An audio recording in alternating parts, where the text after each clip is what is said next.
இறைவனின் திருவுளம். திருத்தூதர் பணிகள் 16ஆம் அதிகாரம் 22 முதல் 34 வரை உள்ள இறைவசனங்கள். கடவுளுடைய வழிகள் அற்புதமானவை, நாம் நம்ப முடியாதவை, பல நேரங்களில் நம்முடைய மனித பார்வையில் ஏற்றுக்கொள்ள முடியாதவை. ஆனால் காலம் கணிகிற போது நாம் கடவுளின் அன்பை உணர்ந்து மிகவும் வியப்படைகிறோம். கடவுளுக்கு நன்றி செலுத்துகிறோம்.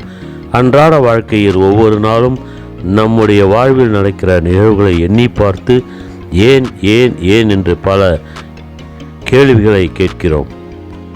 பதில் அறியாது திணறி இருக்கிறோம். ஆனால் ஒரு கட்டத்தில் அதற்கான பதில் நமக்கு வழங்கப்படுகிற போது இறைவனின் அன்பை எண்ணி பார்த்து நாம் நடந்து கொண்ட விதத்திற்கு வருத்தப்படுகிறோம். கடவுளின் வழிகள் நாம் ஆச்சரியப்படக்கூடியதாக இருப்பதை நாம் புரிந்து கொள்ளலாம். நன்றி.